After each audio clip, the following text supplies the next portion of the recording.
ન સોડા ન ઈનો અને ન કોઈ સ્પેશિયલ તૈયારી, ઘરમાં જ રહેલી વસ્તુઓથી જો આવા ગરમા ગરમ 10 મિનિટવાળા કુરકુરા ભજીયા મળી જાય તો મજા જ પડી જાય. અને મારી એક વાત માની, આ રીતે ભજીયા ઉપર લીંબુ નીચવી ડુંગળીના લચ્છા સાથે ખાશો ને તો આહા, આ ભજીયાનો સ્વાદ 100 ગણો વધી જવાનો છે.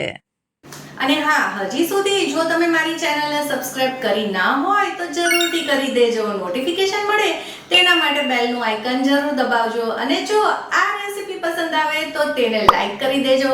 તમારા ફ્રેન્ડ્સ અને ફેમિલીમાં જરૂરથી શેર કરજો. તો આજના ભજીયા બની જવાના છે ફક્ત 2 જ મેઇન ઇન્ગ્રેડિયન્ટ્સથી, અને તે છે કેપ્સિકમ એટલે કે શિમલા મિર્ચ અને બટાકા, જે આપણા ઘરમાં લગભગ હોય જ છે. આ સિવાય કોઈ પણ વધારાની વસ્તુની જરૂર નથી. તો ચલો જલ્દીથી બનાવી લઈએ. સૌથી પહેલા કેપ્સિકમને સ્લાઇસમાં કટ કરી લઈશું. તો આજની આ રેસીપી માટે મેં 2 કેપ્સિકમ લીધા છે. એક મોટું છે અને બીજું મેં નાની સાઇઝનું કેપ્સિકમ લીધેલું છે. અને જો બહુ મોટું કેપ્સિકમ હોય તો વચ્ચેથી આ રીતે કટ કરી એની મીડિયમ સાઇઝની આ રીતે સ્લાઇસ આપણે કટ કરી લઈશું. બહુ જાડા આપણે આના કટકા નથી રાખવાના, આ રીતે પતલી પતલી સ્લાઇસ કરવાની છે. આ ભજીયાની ખાસિયત એ જ છે કે આ ખૂબ જ ઓછી મહેનતે ઝટપટથી બની જાય છે. અને જો તમે એક જ જાતના ભજીયા બનાવીને કંટાળી ગયા છો ને તો આ ભજીયા એકવાર જરૂરથી ટ્રાય કરજો. તો તમે સૌથી પહેલાં કેપ્સિકમ જ કટ કરીને રાખો, કેમ કે જો બટાકાને પહેલાં કટ કરશું ને તો તે કાળા પડી જશે. એટલે હવે આપણે બટાકા લઈ લઈએ. તો અહીંયા મેં આવી રીતે મીડિયમ સાઇઝના 3 બટાકા લીધા છે. હવે આપણે તેની છાલ કાઢી લઈશું. તો આજના ભજીયામાં આપણે કાચા બટાકાનો જ ઉપયોગ કરવાનો છે. એટલે જ્યારે પણ આપણે ભજીયા બનાવવાના હોય, તેનું આપણે ખીરું તૈયાર કરવાનું હોય ને ત્યારે જ આપણે બટાકાને છોલશું.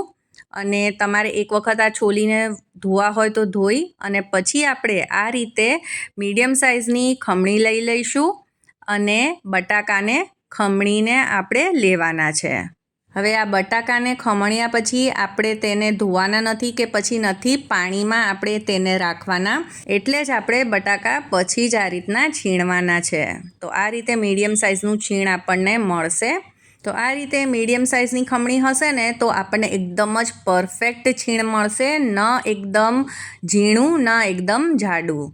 તો આ રીતે બધા 3 બટાકાનું આપણે છીણ કરી લીધેલ છે. અને હવે આપણે હલકા હાથે આ બટાકાના છીણને દબાવીને એક્સ્ટ્રા પાણી જે એમાં હશે તે કાઢી લઈશું. તો બટાકાને આ રીતે હળવા હાથે દબાવીને વધારાનું પાણી એમાં જે હોય તે કાઢી લેવાનું છે. હવે આ સ્ટેપ એટલે કરવો જરૂરી છે કેમ કે જો આપણે પાણી નહીં કાઢીએ તો આપણે આમાં વધારે લોટ ઉમેરવો પડશે. અને જો વધારે લોટ ઉમેરશું તો ભજીયા અંદરથી કઠણ બનશે અને લોટનો જ વધારે ભજીયામાં સ્વાદ આવશે. તો હવે આપણે ભજીયાનું બેટર તૈયાર કરી લઈએ. તો આપણે એક મિક્સિંગ બોલમાં આ કેપ્સિકમને એડ કરી દઈશું અને એની જ સાથે આપણે આ બટાકાના છીણને પણ એડ કરી દઈશું. હવે મસાલા કરી લઈએ. તો સ્વાદ પ્રમાણે મીઠું ઉમેરશું. 1/4 ચમચી જેટલી હળદર ઉમેરીશું. હળદર આપણે વધારે નથી ઉમેરવાની. 1 ચમચી ધાણા જીરું ઉમેરવાનું છે અને 1 ચમચી મરચું ઉમેરશું. હવે ભજીયાને થોડા ચટપટા બનાવવા માટે અડધી ચમચી ચાટ મસાલો એડ કરીશું અને સાથે જ અડધી ચમચી ગરમ મસાલો. હવે 1 ચમચી અજમાને પણ આપણે ક્રશ કરીને નાખીશું. ગમે તે ભજીયામાં અજમાનો ટેસ્ટ સરસ આવે છે અને તે પચવામાં પણ મદદરૂપ થાય છે. અડધી ચમચી સફેદ તલ ઉમેરીશું. હવે ઉમેરશું 1 ચમચી આદુ મરચાંની પેસ્ટ. અહીંયા મેં 2 થી 3 એકદમ તીખા મરચાં અને 1 નાનો કટકો આદુનો ક્રશ કરીને ઉમેર્યો છે.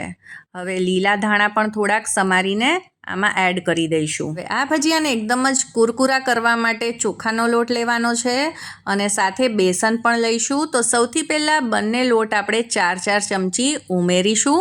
જો તમે મારા મકાઈના ભજીયાની રેસીપી જોઈ હશે તો તેમાં પણ આપણે આ જ પ્રમાણે જોઈ એટલો જ લોટ વાપર્યો હતો. તો આ પણ ભજીયા એ જ રીતે આપણે તૈયાર કરવાના છે જેથી કરીને આમાં લોટનો જ સ્વાદ વધારે ના આવતા બટાકા અને કેપ્સિકમનો સ્વાદ સરસ આવે.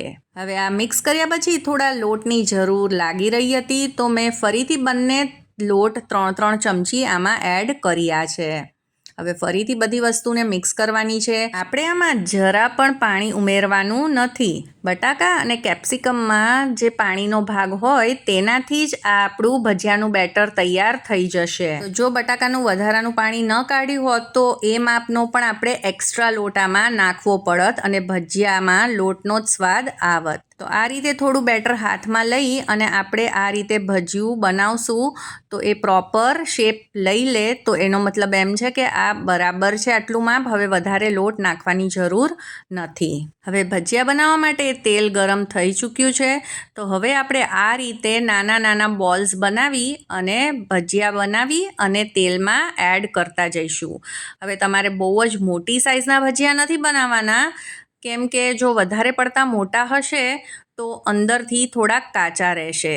તો આપણે ફ્લેમને અત્યારે લો ટુ મીડિયમ કરી છે અને ભજીયાને એડ કરી દઈશું. એક સમયે જેટલા ભજીયા સમાય તેટલા આમાં તમે નાખી શકો છો. હવે ભજીયા એડ કર્યા પછી ફરીથી ફ્લેમને આપણે મીડિયમ કરી દેવાની છે અને 1 થી 1.5 મિનિટ પછી આ રીતે ભજીયાને આપણે ઝારાની મદદથી છૂટા પાડશું, જેથી કરીને કદાચ તે ચોંટી ગયા હોય એકબીજા સાથે તો છૂટા પડી જાય. આમ તો આ ભજીયાનું બેટર એકદમ જ ઘાટું હોય છે, એટલે તે બિલકુલ ચોંટતા નથી એકબીજા સાથે. હવે ભજીયાને આ રીતે ઉપર નીચે કરતાં ચારે તરફથી એકદમ જ સરસ ગોલ્ડન અને ક્રિસ્પી થાય ત્યાં સુધી તળી લેવાના છે. અને આ ભજીયામાં આ રીતે તળાયા પછી કેપ્સિકમનો એટલો બધો સરસ ટેસ્ટ આવે છે અને જરા પણ તે કાચા બી નથી લાગતા. તો આ રીતે પહેલો બેચ તો તળાઈને તૈયાર થઈ ગયો છે. તો આ જ રીતે હવે બીજો બેચ પણ આપણે ફટાફટથી તૈયાર કરી લઈશું. અને કોઈ પણ ચટણી કે સોસ સાથે આ ભજીયા આમ તો પરફેક્ટ છે, પણ મેં જેમ તમને કીધું તેમ તમે લીંબુ નીચવીને ડુંગળી સાથે ખાશો ને તો તેની મજા જ કંઈક અલગ છે. તો તમે પણ આ વરસાદની સિઝનમાં એકદમ જ ટેસ્ટી આ ભજીયા બનાવી જ લો. જ્યારે તમારે ખૂબ જ ઓછી મહેનતમાં અને ઘરમાં રહેલી વસ્તુઓથી ઝટપટ 10 મિનિટવાળા ભજીયા બનાવવા હોય તો આ જ ભજીયા બનાવજો. એકદમ જ સ્વાદિષ્ટ બને છે. એકવાર જરૂરથી ટ્રાય કરજો.